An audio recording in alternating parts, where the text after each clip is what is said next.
Hi dear students and welcome to Zenith Academy Online. My name is Shagufta Jaipuri and we are on part 5 of the chapter Acids, Bases and Salts for ICSE Class 10. And in this video lesson we will be talking about a very important topic of this chapter, that is indicators. I'll also talk about the important questions that are asked from this section. So let us go ahead. Now students, what do you mean by the term indicators? So indicators are weak organic compounds. So they are organic compounds. They can be acids or base. Okay. So indicators are weak organic compounds that can be acid or base which change color according to the pH of the solution. So indicators can be acids as well as base. Okay, they are weak organic compounds. They can be acids as well as base and they change color according to the pH of the solution. Now they dissociate slightly in the solution. So when you put an indicator in the solution, they dissociate slightly and produce ions. And since it is dissociating slightly, means few ions will be formed and there will be also undissociated molecules, the molecules which will not form ions, which will not dissociate. So there will be molecules and there will be ions. Now the color of the ions that is produced, these ions will show some color. Now this color depends on the hydrogen ion concentration. And what does hydrogen ion concentration means? pH. Okay. So the color of the ions produced is dependent on the hydrogen ion concentration or pH of the medium. So here you can see I have shown different beakers in which there are few acids or bases and I have added the same indicator. You can see that all of them are showing different colors. So we will talk about this in detail in the coming slides. So right now you should remember what are indicators. Indicators are weak organic compounds which change color according to the pH of the solution. So children, you can see a glass of pure water here. Now pure water is neutral and it dissociates very slightly to give two types of ions. Which are the two types of ions? H plus and OH minus, correct. So they produce these ions in equal numbers. Also their concentration is same. So if I want to talk about the concentration of H plus ion, I will put a square brackets like this. Now this represents the concentration of H plus ions. So you should know that if I write this like this, H plus ion with a square bracket, then this means the concentration of H plus ions. So concentration of H plus ions in water is 10 raised to power minus 7 mole per decimeter cube or per liter. Okay. Also I said that concentration of H plus ion is equal to concentration of OH minus ions. So this is also 10 raised to power minus 7 mole per decimeter cube. So this concentration is at 25 degrees Celsius. Now there is a term known as ionic product of water.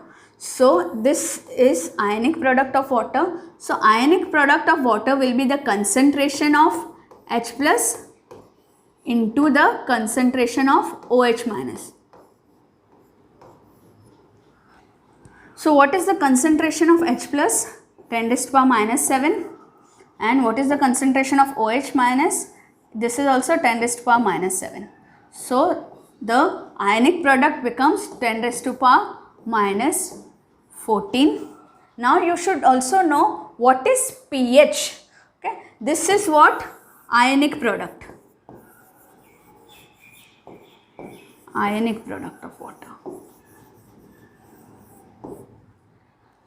Students, we earlier studied that water dissociates into equal concentration of H plus ions and OH minus ions. And we also know that acids contains the presence of H plus ions. But just because a solution contains H plus ions, it doesn't necessarily mean that it is acidic. Okay? All aqueous solution will contain H plus and OH minus ions because aqueous solution has water. So water will have H plus and OH minus ions. So for an acid solution, the concentration of H plus ions should be more than the concentration of OH minus ions. And for an alkali solution, the concentration of OH minus ions should be more than H plus ions. And for a neutral solution, the concentration of both H plus and OH minus ions remains same. Now let us study what is pH value. So pH value represents the strength of acid and alkali. So the value of the pH will show whether the acid is strong or whether the alkali is strong. Okay. It is expressed in terms of hydrogen ion concentration. So we see that what is the hydrogen ion concentration, and it is expressed in that terms. So we earlier read that for acidic solution the hydrogen ion concentration is more, and for basic or alkali solution the hydrogen ion concentration is less. So pH is generally expressed in terms of hydrogen ion concentration. So how is pH defined? It is defined as negative algorithm of the hydrogen ion concentration. Okay. So pH is defined as negative algorithm to the base 10 of the hydrogen ion concentration, and it is expressed in moles per liter. Okay. So this is the mathematical expression of pH. So pH small p capital H. So pH is equal to minus, that is negative logarithm to the base 10 of whose concentration? H plus ion concentration, where the H plus ion concentration is expressed in moles per liter or moles per decimeter cube. So if you see a pH of 7, it implies that it is neutral, because in water what we had seen, see here, in water we had seen that pure water dissociates to give H plus ion and OH minus ion. Okay. And this concentration of H plus ion in pure water was 10 raised to the power minus 7. Okay. So if we take minus log to the base 10 of 10 raised to the power minus 7, it will give you the answer as 7. So pH is 7 here. Okay. So for a neutral solution like water, pH is 7. Here H plus ion concentration is equal to OH minus ion concentration. Now for acidic solution, you know H plus is more than OH minus. So this concentration will be more. Okay. So if this concentration will be more, the pH has to be less than 7. Okay, because it is minus log to the base 10 of H plus ions. Okay. So if the H plus is more than OH minus ions, then the pH is less than 7. You have to remember, if H plus is more, if this is more, pH is less than 7. If it is basic, that is H plus is less, okay, and OH is more. Okay. So when H plus is less, pH is more. So pH is more than 7. In this case, it is basic. So always remember what is the definition of pH. Negative pH is defined as negative logarithm to the base 10 of hydrogen ion concentration, which is expressed in moles per liter. This is expressed in moles per liter, but there are no units for pH as such. Okay. So we say pH of 7, 8, 9, 10, there are no units. Okay. Now we know that in water H plus is, the concentration is 10 raised to the power minus 7 moles per decimeter cube. So the pH comes out to be 7. For neutral it is 7. For acidic it is less than 7. For basic or alkaline it is more than 7. We all have seen this blue litmus and red litmus paper, and we all are very well aware of the use of this paper. So now we will be talking about more of the indicators. So there are two types of indicators, common acid-base indicators like what we have used earlier, like litmus paper, and also there is a class of indicators known as universal indicators. So indicators are divided into two, common acid-base indicators and universal indicators. Let's talk about them in detail. So acid-base indicators are chemicals used to determine whether aqueous solution is acidic, neutral or alkaline. It will show whether it is acidic, alkaline or neutral. Okay, but it does not show the strength, that how acidic or how much basic it is. Okay.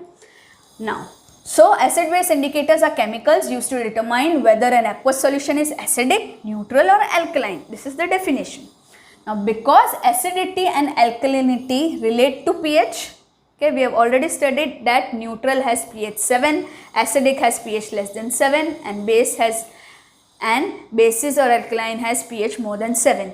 So because acidity and alkalinity relate both to pH, they may also be known as pH indicators. So acid-base indicators are also known as pH indicators. Okay. So what are the different examples of acid-base indicators or pH indicators? The litmus paper or litmus solution, phenolphthalein, methyl orange, red cabbage juice, etc. So now we already know about blue and red litmus. So here we will see the test with acid and alkali. So red litmus paper has no change when it is put in acid, but it turns from red to blue when you put it in a basic solution. And blue litmus, you know, blue litmus turns red in acidic solution, whereas it shows no change in the base. So you should remember, in acid blue litmus turns red, and in base red litmus turns blue. But we will talk about other indicators also now. So if you see litmus solution now, in acidic medium it shows red color, whereas in base or alkaline medium it shows blue color, and it shows purple color in neutral. Now methyl orange, when the solution is neutral it will show orange color. That is, when in a neutral solution I put a drop of this methyl orange, the ions that will form will give orange color. And when I put it in the acidic medium it shows pink color, and when I put it in the alkaline medium it gives yellow color. Phenolphthalein is colorless in neutral solution. It is also colorless in acidic solution, but in alkaline solution it turns pink. Now there is also alkaline phenolphthalein, which also shows pink color in neutral solution, but it shows same behavior as normal phenolphthalein here. So for your portion, just learn the first three, no need to learn the last one. Now let us talk about universal indicators. Now what are universal indicators? They are the mixture of organic dyes. Okay, it is not one single compound, it is a mixture of organic dyes, or it is mixed indicators. So example of this is pH paper. Remember, this is not litmus paper, this is pH paper or solution. It indicates the strength or pH range of the acidic or alkaline solution. So you should always remember that in acid base or pH indicators, it used to show only whether it is acidic, neutral or base. But here it shows the strength also, that how much acidic it is, whether it is very strong acid or it is a weak acid. Okay. So here you can see I have shown the strips of pH paper. Okay, this is not litmus paper, this is pH paper. So all the papers are same color, and you can see that when it is dipped in different solutions of different pH, it shows so many color changes. We will talk in detail about this. So pH paper comes like this, the strips are there, and then there is, you can see here a chart. Okay, this is a reference chart. So whichever color your strip shows corresponds to that pH. So pH value of these are written here. Also it comes in strips like this. So here you can see if your paper turns color like this, so it is 8. If it is darker, then it is 10. So this color is matched with the reference, and then the exact pH of that solution is determined. So if you see, if it is red, okay, it is very acidic, but if it becomes slightly orangish, okay, so this 1, 2, 3, 4 all are acidic, but this is strong acid and this is weak acid. So it will give you the strength also. Now here you can see I have put these beakers in which there are different solutions of different pH. Okay, you can see a lot of color range. So in this I have put a drop of a universal indicator. You can see there are so many color changes. So it shows a change in pH over a wide range. So here you can see for 7, okay, the 7 pH is for neutral solutions. It shows this type of a green color. As you move here, okay, as the pH goes on decreasing, okay, so as you keep on moving from 7 to 6 to 5 to 4 to 3 to 2 to 1, the acidic character goes on increasing. So this is a strong acid, whereas these are weak acids. This is neutral. Okay. Now as you go like this right, so as you go towards right, so you can see the pH goes on increasing. Okay. So it becomes increasingly alkaline. So this is very strong alkali, whereas these ones are weak alkalis. Okay. So this is how the universal indicators also give you the exact strength. So here's one more chart. For 7 it is neutral, here it is acidic, and there it is base. Now it is very important to know the exact difference between acid-base indicators and universal indicators. Let us read them one by one. So first let's talk about common acid-base indicators or pH indicators. The examples are litmus, methyl orange, phenolphthalein. Okay, so these are acid-base indicators. We read what are universal indicators. They are mixtures of organic dyes or mixed indicators. So examples are pH paper or pH solution. Okay. Now what are the uses of these? So the utility of common acid-base indicators, it just indicates whether a solution is acidic or alkaline. It will tell you whether it is alkaline or it is acidic. But whereas this shows or indicates the strength or pH range of the acidic or alkaline solution. Okay. Now here it cannot be utilized for determining the strength. Okay. This doesn't give you the strength, whereas this can be utilized for determining the strength of acid or alkaline solution. Now this, that is the common acid-base indicator cannot differentiate between acidic or basic solutions of different pH values, since, now this is very important, why? They change their colors abruptly at certain pH value. Particular pH value, it changes the color abruptly. Okay, example, methyl orange changes the color at pH 3 to 5, but it will not show any effect when the pH is 6 or 7 or maybe 1.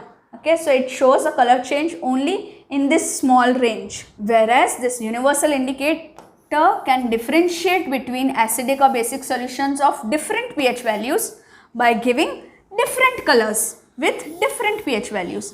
Example, color changes from blue to indigo to violet between pH 7 to 14. So we have seen earlier that how there was a gradual color change. So it shows over a large wide range, whereas it shows the color abruptly at a particular pH only. Now let us talk about the uses, importance or utility of these indicators. It is used in agriculture. How it is used in agriculture? The pH of soil is tested for better growth of crops. Different crops have different needs. For example, citrus fruits needs a slightly alkaline soil for better growth. Similarly, rice needs acidic soil and sugarcane needs a neutral medium for their proper growth. So since all crops have different requirements, so before growing them the pH of the soil is tested. So this is how it is used in agriculture. Now it is used in dairies also. A change in pH of the milk from pH 6.6 indicates that milk has turned sour. So the ideal pH of milk should be 6.6. If it shows deviation from pH of 6.6, it means that milk has turned sour or it has been spoiled. Now it is also used in technology. Now biochemical and organic reactions are carried out under controlled pH. So various reactions, various biochemical and organic reactions occur at a particular pH. So there also it is required. Medicine also, it has a widespread use. The pH values of urine and blood are taken for diagnosis of various diseases. The major questions asked in the examination from this section is the difference between acid-base indicators and universal indicators. You should also remember the examples of acid-base indicators, whereas you should also remember the examples of acid-base indicators as well as universal indicators. You can be asked to categorize them. You should remember the mathematical expression of ionic product of water, that is the concentration of H plus into the concentration of OH minus ions, which comes out to be 10 raised to power minus 14 for water. You should remember that for neutral it is 7, for acidic it is less than 7, and for basic it is more than 7. So if a list of acids and bases are given, you can be asked that whether it's that what can be its pH range. So if you know a particular compound that is given to you is acidic, okay, then you should write in the answer that its pH will be less than 7. If you will be given compounds like NaOH etc. or any base like soap, then you should give the answer that the pH should be more than 7. You will never be asked the exact pH of certain things, so you don't have to worry about that. Exact pH value of substances will not be asked to you. So I hope the indicators portion is covered very well in this video. If you have any doubts, please write in the comment section below. And if you have not yet subscribed to our channel, please do it right away and tap on the bell icon. Our next video lesson of this series would be about salts. So we'll be talking about different types of salts, the properties of salts, and the general methods of preparation of salts. So go ahead and share this video with all of your friends and keep the learning on. Thank you.